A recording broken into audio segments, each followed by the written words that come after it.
Gendruwo ngamuk. Ana sawijining warung ning pinggir dalan antar kecamatan.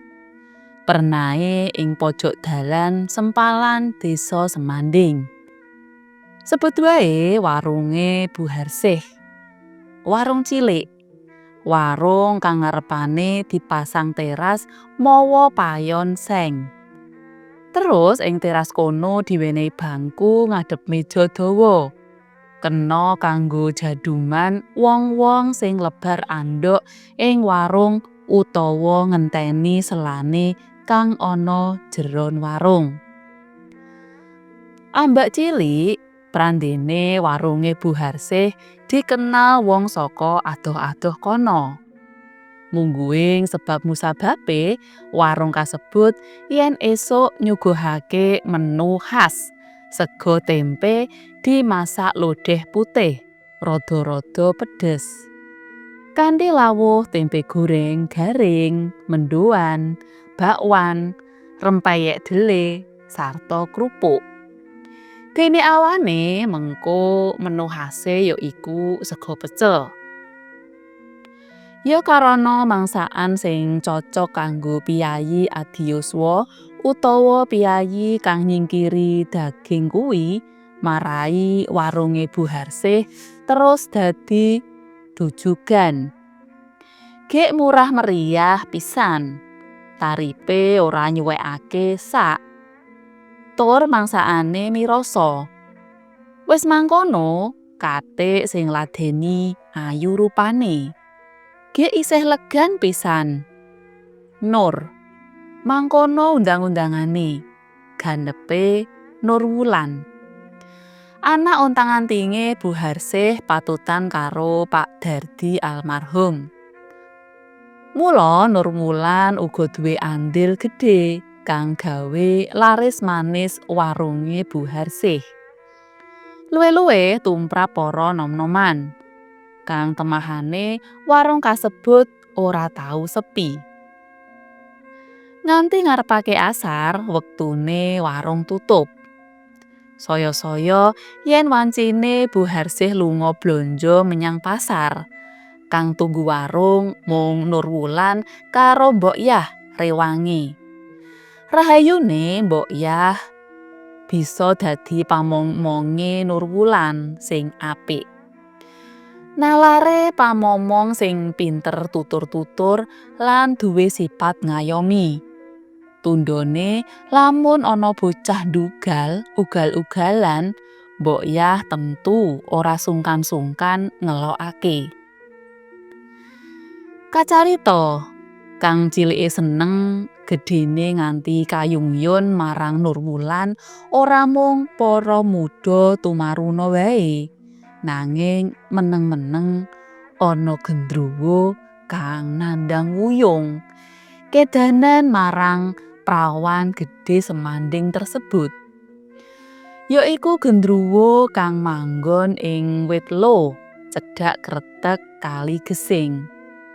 Witlo sing sinanding wit-wit aren umbar-umbaran ora tau dibogor digawe gula utawa dialap kolang-kalinge. Gendruwo Witlo mau pancen usil lan jahil. Asring ganggu wong-wong sing padha liwat Kretek Kali Gesing. Ganda sumupe godhogan pohong kadang kala uleng-ulengan ambune. Gendruwo sok mangkruk-mangkruk lungguh ning buk Kretek. Blegere gedhe dhuwur. Wulune diwut-diwut kaya orangutan. Kalamun inget-inget matane ketok abang, mlolo amba. Driji-driji tangane sak gedhang kluthuk gedhene. Methuthuk gilani. Banjur sapa sing ora kaget lan copot jantunge yen diketoki wewujudan mangkono kuwi. Yen ora ngono, iya nyempal papah aren terus dialangake dalan. Aneh to? Papah aren sing poke dirajut duk kang wulet saka teka kuwat disempal. Sejene kuwi uga kerep nggegiri wong liwat kanthi dikrutuki krikil, disawuri wedi kali utawa diuyuhi nganti njedindil. Mongko ganda uyuhe pesing ngenek-eneki. Satemene gendruwo wit telu kasebut wis bola-bali arep ngarah Nurwulan. Prandene angger arep mlebu omahe Bu Harsih, dheweke kaya disurung balik tenaga gaib kang kuat banget. Saengga gendruwo mau kejengkang lan tiba jengkelang nganti pirang-pirang depa adohe.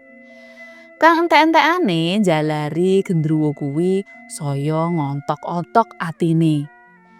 Kocap wektu iku Nurwulan wis duwe pacar. Jenenge Nurhadi. Nom-noman kang dadi pilihaning ati kuwi nyambut gawe ing bengkel resmi motor Honda.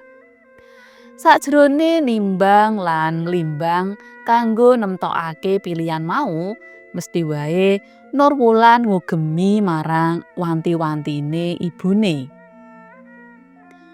"Nur, kowe nek golek bojo, milih wong lanang sing sregep nyambut gawe lan tanggung jawab," ujare Bu Harsih nalika Nurwulan mrasajakake yen dicedhaki Nurhadi. Mung nalare yen wong lanang sing sregep nyambut gawe mesti gampang anggone golek sandang pangan. Terus yen tanggung jawab mesti setya marang bojo lan tresna marang anak. Ringkese crita, bareng ngerti yen Nurwulan sambung tresna lan kawan Nurhadi, gendruwo wit elo banjur memba-memba Nurhadi. Wanci lebar surup, Nurhadi ngadang Nurwulan sing arep rewang ning omahe kancane sing duwe ewuh. Ing kono Nurwulan diomongi menawa arep dijak plesiran malem mingguan ing kutha. Nanging Nurwulan cubriya, ana rasa sangga runggi. Wis ora janjian sadurunge, kathik Nurhadi wektu kuwi ora nggawa sepeda motor. Saya-saya bareng Nurhadi diakon matur marang ibune dhisik. Teka Nurhadi malah kipa-kipa ora gelem, kanthi alesan macem-macem. Mula Nurwulan terus ulas-ulas arep salin penganggo lan pamit ibune. Nurhadi diakon ngenteni sawetara wektu. Tekan omah, Nurwulan langsung matur marang Bu Harsih ngenani kedadean sing mentas wae dialami mau. "Bejamu Nur, kowe slamet ora digondol gendruwo. Sumungguha kowe gelem diajak lunga Nurhadi, pesthekane yen kowe ora bakal bali," wuwuse Bu Harsih karo ngruket Nurwulan. "Kuwi mau mesti pokal gawene gendruwo wit elo sing mimba-mimba Nurhadi. Mula digedhekake pangandelmu marang Gusti, Nduk. Aja pegat ing pandonga marang Gusti. Muga-muga Gusti tansah nganti lan nuntun lakumu. Gusti tansah ngreksa lan ngupakara uripmu." Bu Harsih banjur crita, anane gendruwo wit elo ora wani mlebu omahe amarga omah iku wis diterapi rajah kalacakra utawa tolak bala kelebu bangsa jin setan kang dipasang ing dhuwur lawang ngarepan déning Pak Dardi almarhum. Rajah kalacakra saka Mbah Singgih, pangarsa penghayat kepercayaan sing dadi gegebengane Pak Dardi. Lebar kedadéan kaya kasebut ing ngarep ing dina isuke Bu Hardi digawe kaget jalaran weruh pot-pot kembang ing ngarep omah kawistara diobrak-abrik. Tetanduran pas rene padha kocar kasir pating blasah. Luwih nggumunake maneh, jebul ing cedhak kono tinemu tapaking sikil sing gedhéne ora mekakat. Kira-kira ukurane 15 ping 30 cm.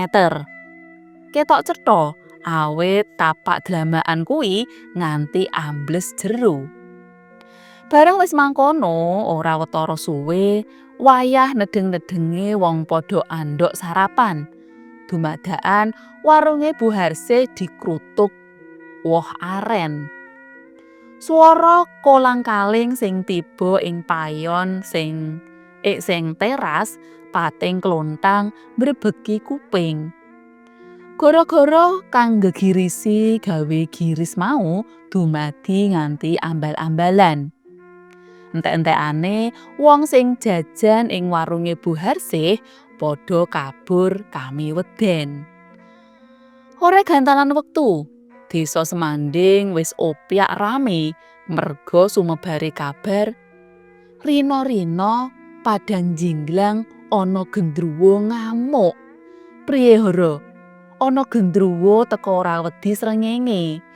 Gek tilas aktivitase bangsa lelembut mau bisa ditangkep dening Pancadriya. Ngelok-eloki to. Aneh ning nyata. Wekasane Bu Harsih banjur nyuwun pambiyantu marang Mbah Singgih supaya nundung gendruwo wit elo. Dimen ora ganggu gawe maneh marang brayate. Semono uga ora ganggu olehe golek sandang pangan. Saengga wong sing arep jajan ning warunge ora dibayang-bayangi rasa wedi. Temenan, gendruwo wit elo gelem diakon ngalih Mbah Singgih menyang alas Jerot, kratone Demit. Sakidule desa Semanding. Nanging dheweke njaluk digendhong. Ing kono Mbah Singgih terus bloko yen kanthi cara wantah piyambake ora kuwawa. Prandene gendruwo wit elo bakal digendhong kukusing dupane Mbah Singgih diterake menyang alas Jerot.